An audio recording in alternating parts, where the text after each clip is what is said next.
Ya halo teman-teman, di video kali ini saya akan kasih tahu cara setting Memo Play agar lancar dan tidak nge-lag pada PC dan laptop. Tanpa berlama-lama, langsung saja kita mulai. Nah, jadi silakan teman-teman untuk membuka emulator memonya langsung ya. Jadi di sini gua bakal buka terlebih dahulu untuk emulatornya ya. Oke, jadi di sini gua sudah kebuka ya untuk emulator memonya. Jadi pertama-tama teman-teman silakan klik 3 garis yang ada di kanan pojok atas ya. Kemudian pergi ke sistem info. Nah, jadi di sini gua ingin kasih tahu dulu ya ke kalian bahwa pastikan ya untuk di bagian sini ya, yaitu VT fitur itu sudah tercentang ya. Karena untuk VT fitur ya itu menurut gua sangat worth it banget kalau kalian nyalain ya.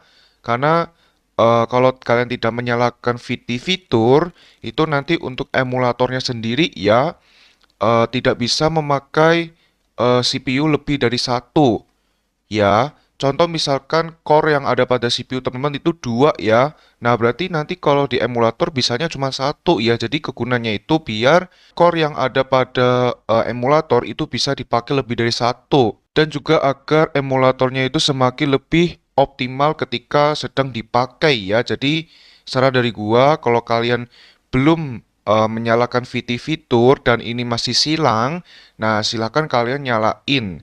Nah, untuk nyalainnya sendiri itu lewat BIOS ya. Jadi kalian itu perlu panduan lebih lanjut ya. Jadi kalian bisa cari di internet ya, oke?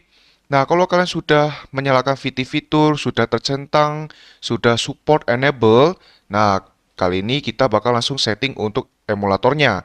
Nah, jadi teman-teman ke 3 garis lagi, kemudian pergi ke settings.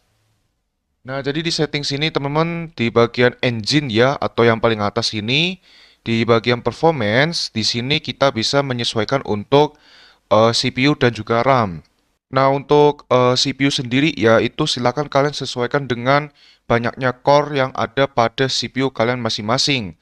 Entah kalian di PC atau mungkin di laptop ya kan. Contoh misalkan kalau core-nya itu ada dua, nah jadi kalian pilih yang dua ya. Tapi kalau misalkan CPU kalian itu mempunyai 4 core, maka kalian pilih yang CPU 4 ya.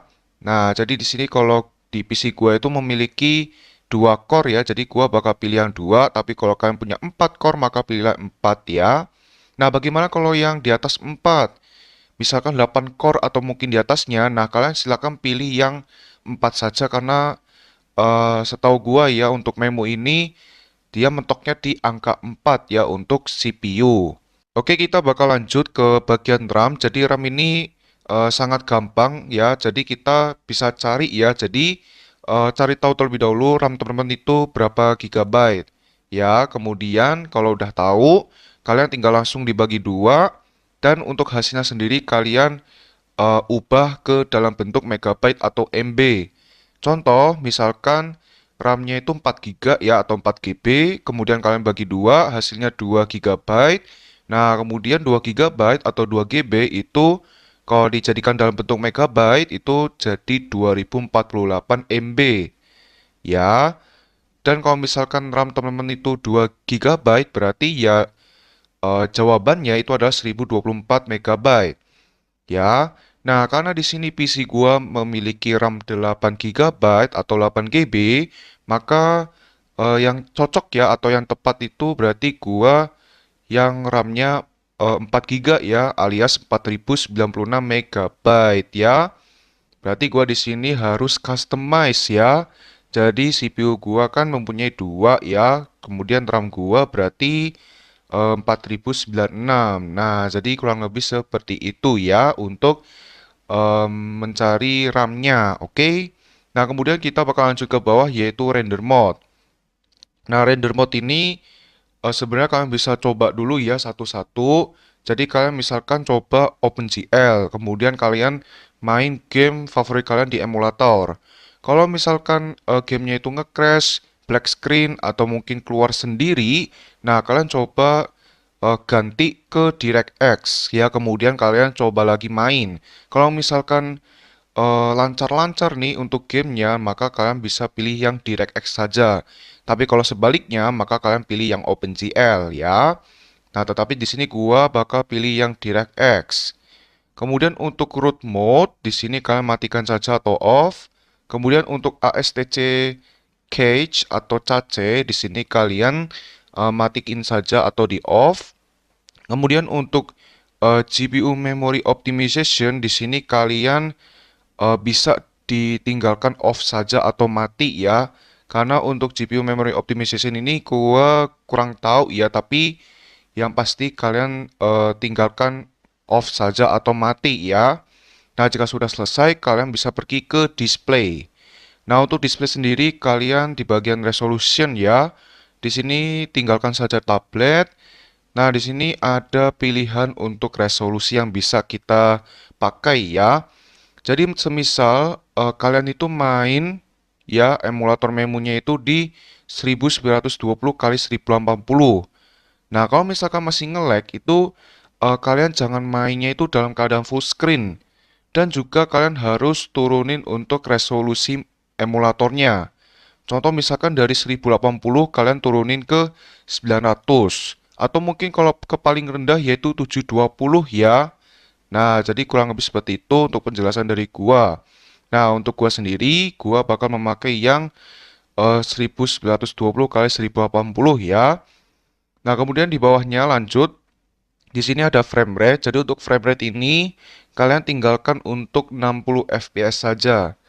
Ya, karena di sini ada dua tambahan ya. Yang pertama itu ada 90 fps mode dan 120 fps mode. Jadi ini sebenarnya kalian bisa pakai ya kedua ini, tapi gua nggak tahu apakah PC atau laptop kalian itu mampu ya. Takutnya ada yang low end atau mungkin bisa dibilang kentang ya. Nah, jadi mending saran dari gua kalian tinggalkan saja 60 fps ya.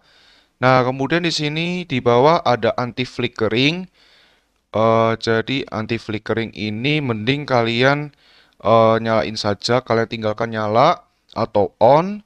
Kemudian untuk Discord Live di sini mending kalian matiin saja karena takutnya nanti mengganggu performa dari emulatornya ya. Kalian tinggalkan off saja.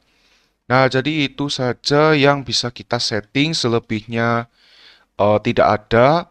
Dan di sini ada tambahan satu ya, mungkin dua tambahan. Jadi kalau semisal kalian udah ngikutin semua cara yang ada di video ini, dan kalau misalkan emulatornya masih nge-lag, masih patah-patah ya kan, masih kurang lancar, masih kurang nyaman.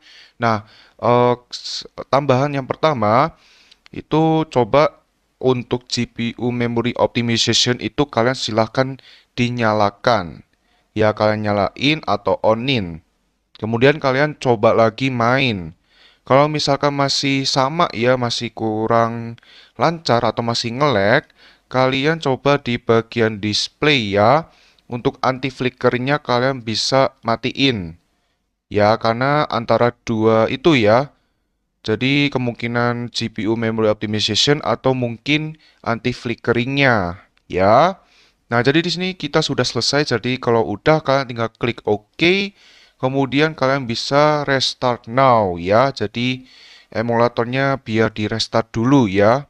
Oke, jadi di sini gua sudah selesai untuk merestart emulatornya. Kalau sudah selesai, kalian tinggal tutup saja atau close untuk emulator memunya ya.